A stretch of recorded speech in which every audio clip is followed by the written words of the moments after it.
欢迎收看 V 姐和你聊，我是 V 姐，我们又见面啦。今天呢，我们就来继续上一期的话题，27岁俱乐部的 27 Club。上一期呢，我们大概讲了一下20世纪的一些比较主要的死于27岁的明星。这一期呢，我们就再来看看他又是怎么霍霍21世纪的明星们的。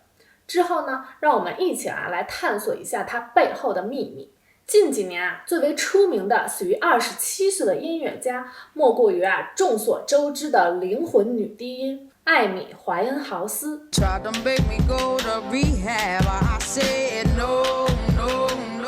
艾米·怀恩豪斯，她的歌唱手法融合了蓝调、雷鬼和爵士，自成一派。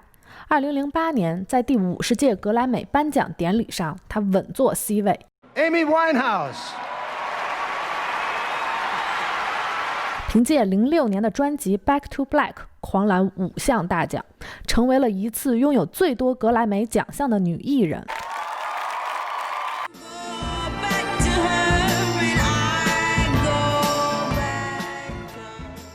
艾米成名之后呢，也许是对镁光灯生活的不适，或者不堪承受祖母去世的打击，她的精神和身体都出现了严重的问题。她开始呢大量的吸烟、酗酒和滥用药物，又慢慢的成为了一个大量吸食毒品的瘾君子。他也因此百病缠身，长期呢患有肺水肿，精神上也抑郁狂躁，并在暴饮和厌食中呢饱受折磨。下面呢给大家看一下他后期的一些照片，可能会让你们中的一些人感到不适。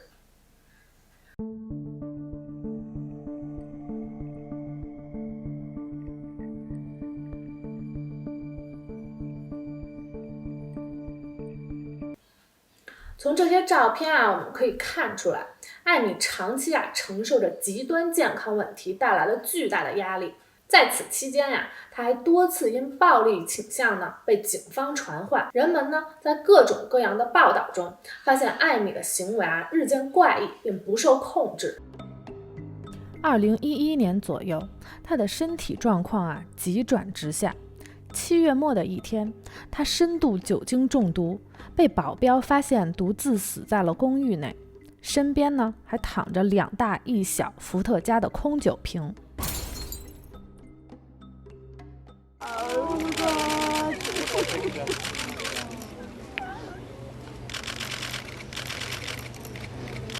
那时距他28岁的生日还差2个多月左右。他其实生前呢就曾经向朋友和家人倾诉过自己的担忧，称以自己的健康状况可能真的活不过28岁。没想到随口的抱怨竟然真的成为了现实中对自己的死亡预言。还有一位值得一提的是2016年不幸加入27岁俱乐部的美国著名演员安东·叶利钦。他跟上面提到的艾米都是个80后。在电影《星际争霸》《星际迷航》和《终结者》中，他都扮演了重要的角色，还是蓝精灵电影版中笨笨的配音演员。他27岁的时候呢，因为一次意外，停车时忘记拉手刹，被失控的汽车撞倒，不治身亡。其实呢，不久前就在我为这篇视频写稿的期间，猫王唯一的外孙本杰明·基奥也不幸加入了这个27岁俱乐部，成为了这个俱乐部的最新成员。他的母亲是猫王唯一的孩子丽莎·玛丽。2020年7月12日，本杰明在参加自己的女友和自己的姐夫联合举办的生日派对上，毫无征兆地举枪自尽。所以他的死让很多的人都不可理解。你说在自己2个家庭成员的派对上如此欢乐的气氛，究竟到底有什么事能让他这么想不开呢？目前呢，他的死因正在调查之中，我们呢也不好在这儿往下结论，就祝他rest in peace， 下辈子做个快乐的人吧。虽然呢，这个俱乐部中大部分呢都是欧美的娱乐界明星，但其实亚洲也有不幸加入的成员。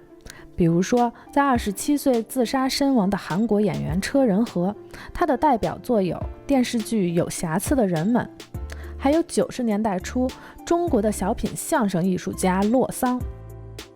聊到这里啊，我想大家啊都可能注意到了，这个27岁俱乐部中啊，除了小部分是意外导致的悲剧呢，很大一部分的成员的死亡啊都和自杀与不良嗜好有关，其中后者又是前者的一个诱因。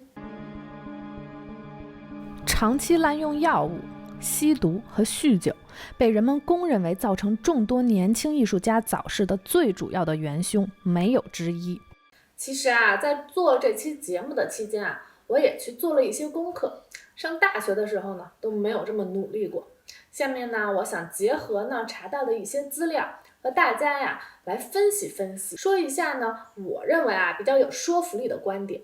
如果大家有什么补充或者是不同的观点呢，也欢迎大家积极的在屏幕下方留言和讨论。职业特点，众所周知，艺术家们需要源源不断的灵感来激发呢他们的创作，而灵感的来源啊，大部分都是来自情绪的波动。所以啊，很多艺术家们都潜意识的去追求一种情感上的不稳定生活。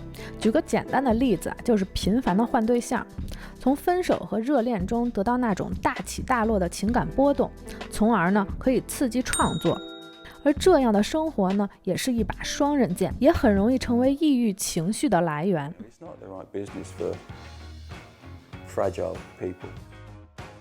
迷失自我，就像上面提到过的。其实呢，这些英年早逝的明星们生命终结的年龄啊，多集中于25到30岁之间。英国作家霍华德·索恩斯在2013年写的书中提到过，那些在27岁死去的明星，成名的时候呢，年龄基本就是20出头，然后在24、25岁左右的时候呢，大红大紫，变成腰缠万贯、世人瞩目的巨星。这突如其来的财富，加上血气方刚的年纪，让他们迫不及待地尝试各种以前无力消费的东西，用自身的健康作为筹码，尽情地在性、毒品和酒精中挥霍青春。同时呢，成名后也容易迷失自我。以前可能就穷点，可是人生有个奔头，突然站在巅峰，一下就不知道该去哪儿了。这可能就是传说中有钱人烦恼的一种吧。这个时候就更加容易让人迷失自我，及时行乐，过上有今儿没名的生活。如果呢不及时刹车，很有可能就进化为作死 2.0 版，过2-3年呢也就差不多得挂了。无知者无畏。I managed to live beyond the 27 club, but only just.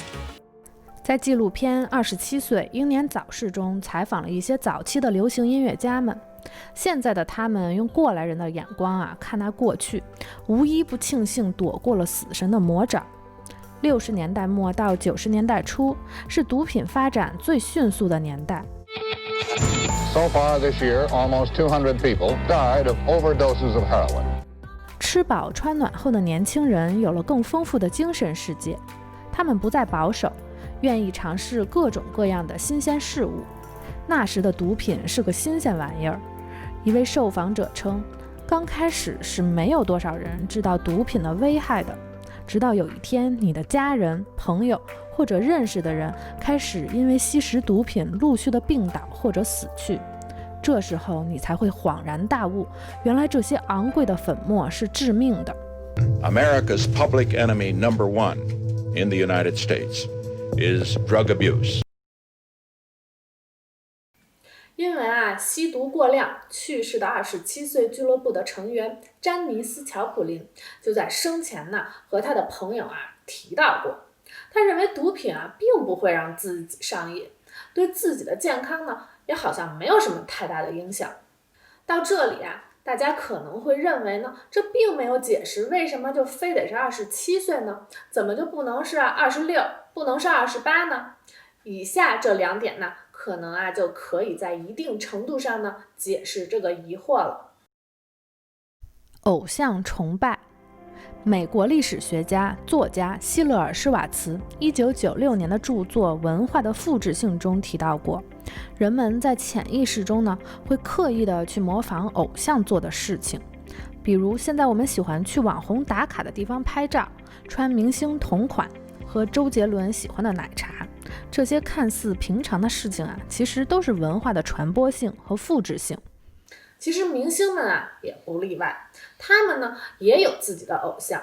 柯本啊就曾经半开玩笑的向他的母亲说过，自己呢想加入27岁俱乐部。他的母亲啊还说了他一顿，让他别再提啊这个愚蠢的27岁俱乐部了。因为很多大神级的摇滚明星都是27岁俱乐部的成员，所以这个俱乐部成为了很多乐迷和乐手心目中的乌托邦，是神一般的存在。著名说唱大咖机关枪凯利有一首歌就叫27，从他的第一句歌词我们就可以看必须在27岁死去，那么至少我的死是个传奇。媒体效应，作曲家汤姆·罗宾森在2018年的纪录片《27英年早逝》中总结过，20世纪到21世纪，演艺界名人在27岁死亡的呢有50位左右，在26和28岁死亡的有100位左右。如果算上所有这期间35岁前早逝的，就超过了1000位了。其实我们就看看近几年就有很多这样的悲剧，我例举一些在当时比较热点的自杀事件，比如像中国演员乔任梁28岁，韩国演员具荷拉28岁，美国演员希斯莱杰28岁。可见27岁并不是唯一演艺界明星们高发的死亡年龄。但是从柯本自杀事件之后，一旦有27岁的明星去世，媒体就会强调一下明星的死亡年龄。世界各地的街头涂鸦呢，也总是出现此类的主题，再加上被写进各种各样的音乐作品中，这样的文化传播不断地刷着27岁俱乐部的存在感，使其渐渐地变为了一种文化符号。以上呢就是我个人对这个27岁俱乐部的一些想法和分析，不知道大家认不认同我的观点呢？可是话又说回来，这个27岁俱乐部本身肯定是有一定的神秘性的，要不也不会这么有名。用科学理论肯定是不能够完全解释清楚的。还是那句话，世界之大无奇不有。其实不管是在什么样的年代，失去这些年轻的演艺界达人，对于整个世界都是一种文化的消亡，一种巨大的损失。试想，如果他们不那么早就死去的话，我们会多出多少旷世经典呢？但愿以后这样悲剧会越来越少。好了，今天就聊到这里吧。如果大家喜欢我的视频呢，就请关注并点赞、评论和转发。我们下期节目再见，拜拜。